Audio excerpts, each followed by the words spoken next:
Hey guys, Kate back from K9, and I'm going to go through how you can teach your dog to get onto the couch, invitation only, but also I want to teach you on asking them to get off of the couch.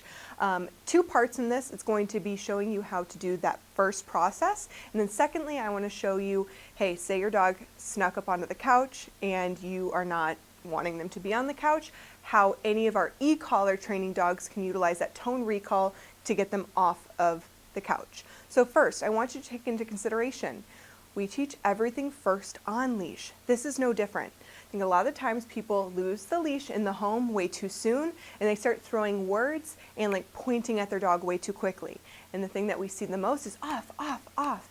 Dog does not know off unless you teach them that. So versus making it potentially filled with conflict, we're going to teach that all on leash. So the dog that we're going to use for this is very used to being on the couch back home, so I'm sure he's going to have zero issues being invited up, but I am going to have to work on making sure he understands it's an invite, and the second I ask you to get down, I want you to do so. So what I'm going to start with is I'm going to get nice and cozy on this couch. I have Maverick here on a slip lead, and I'm going to start inviting him up.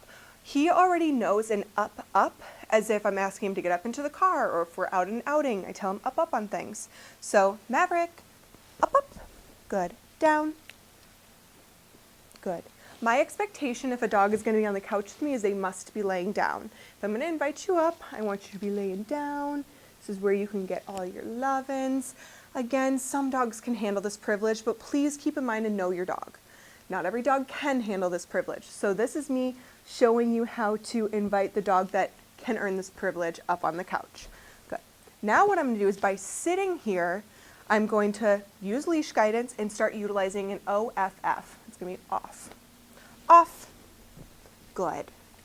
So I gave him leash guidance until he got off, and I released the leash guidance. Good. Up, up. Good boy. I'm going to do that again with leash guidance again. Off. Good. Good boy. Down. Good. And he's now looking at me like, this is the best day ever, which is fine. But I want to make sure that, can I move around and he's staying his down stay? Can I adjust? Can I tap the couch? No. Down. And him not think that it's an invitation for him to get up. That's the thing I want you guys to keep in mind, is if it becomes a demanding behavior, something he just thinks is like, Maverick deserves this, that's where we have issues. You see how impulsive this guy can get about these kinds of things. So we work through that. Good boy. That is a much better state of mind decision that I would want. So now I'm going to try to see if I can start to eliminate some of the leash. Maverick, up, up. Good. Down. Good boy. He's like, this is my best day ever. Give some nubbins. Good. I'm going to try this without much leash guidance, but I'm going to sit forward and use my spatial pressure and my point. Off. I'm going to give a little bit of leash guidance here. Off. Good. Good boy. Good. Down. Good. Good job.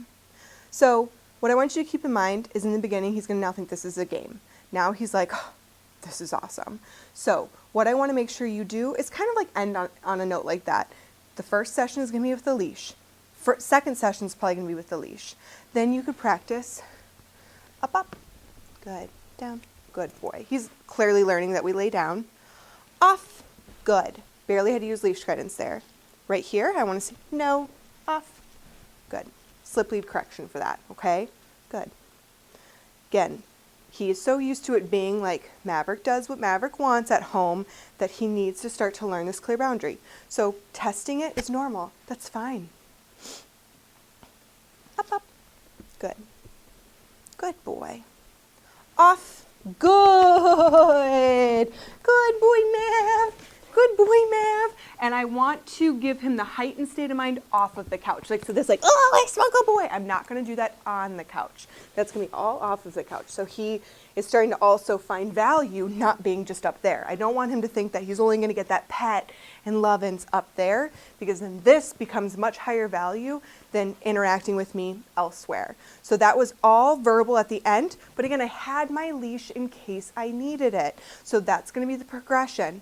The next step would be, we'll see how he does with this. So I'm going to probably have to use a little bit more spatial pressure and step towards him. You weren't in a command. Good boy.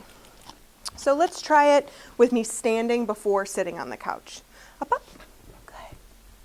Good boy. Off. Good. You love to roughhouse, so that's going to be your reward. That's going to be your reward. Shh. Good. See how quickly we can just, that's enough. Good. Shh. Good. Down. Good. I also don't want to reward that heightened state of mind. Maverick, down. Down. Good boy. Notice how I'm doing all this without e-collar right now. Shh. Down. So our folks at home that don't necessarily use the e-collar yet can still do this. I don't want any well, I don't e-collar train my dog. It's fine. This is all slip lead, spatial pressure information. Up, up. Good boy. I liked that hesitancy. So that was a good thing to see. Like, are you sure? Yes, I'm sure. Now me sitting. Off. No. Off. Good. Good boy. That's good. That's good. So what you're probably going to have to make sure you get a solid is him understanding you pointing. I do a little snap in the mix. Get that solid with the leash first. I know I sound like a broken record with that, but I swear people don't hear me say that because that'll be my first question to people often. It's like, well, have you done this on leash? Well, no. On leash first, okay? On leash. Good. Because otherwise we're leaving a dog in a gray area. The gray area means that they're going to make the decision that benefits them more, but that might not be the decision that you wanted them to make. So take that process, run with it, make sure your dog can handle this privilege, okay?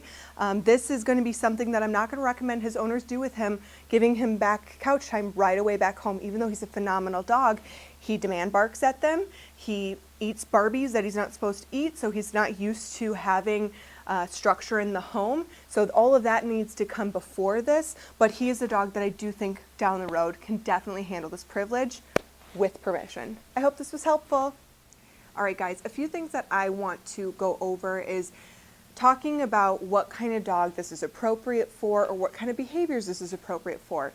If he starts getting on couch privileges again and he barks at the door excessively or, is demand constantly pawing at you, you can let him very much know no for those kinds of things.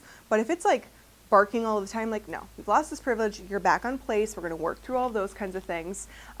Other types of dogs, if you have a dog that has any massive reactivity out on the leash, any human aggression issues, super reactive when guests come in, any sort of resource guarding, super pushy, so maybe their behaviors are just challenge you for everything you ask them to do, but none of the behaviors are dangerous. That's also a dog that's not a good fit to be on the couch with you all of the time because they feel like they're on the same playing field with you. If they're constantly able to push, you ask for a sit and they kind of look at you like, no, probably shouldn't be on the couch with you yet. Make sure you have all of your dog's manners and learning and listening consistently across the board nailed down before you're ever starting to add in these kinds of things. But there are some dogs that just genuinely should never be given this privilege, and that's going to be some of your more serious type stuff.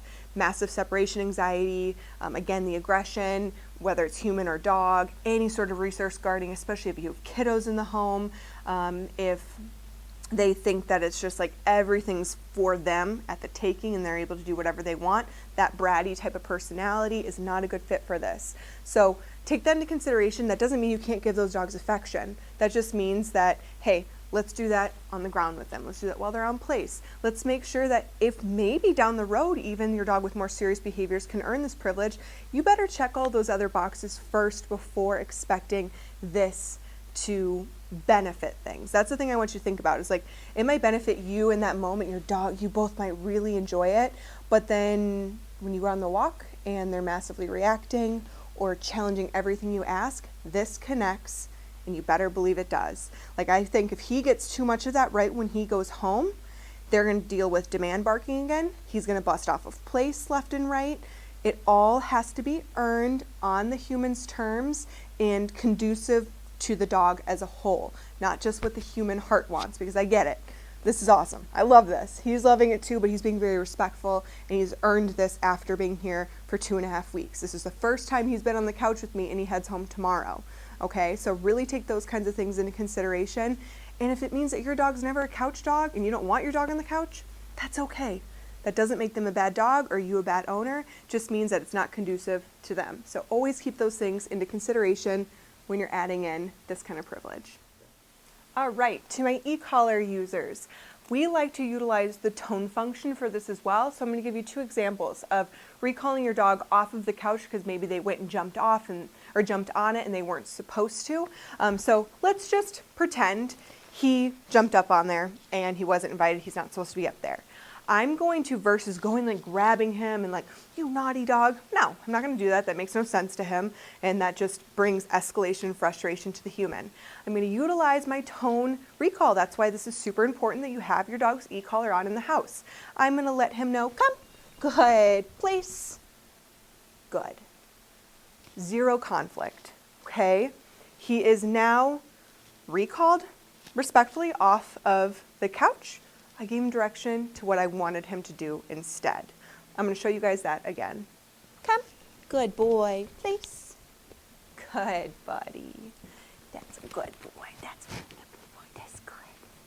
That's good. Last but not least, we are going to utilize our let's go. This is going to be if you are getting off of the couch, say you and your dog had a little bit of snuggle time and you are either taking him to place, to their kennel, to just go walk out of the room, but you want them to get out of the couch, off of the couch with you.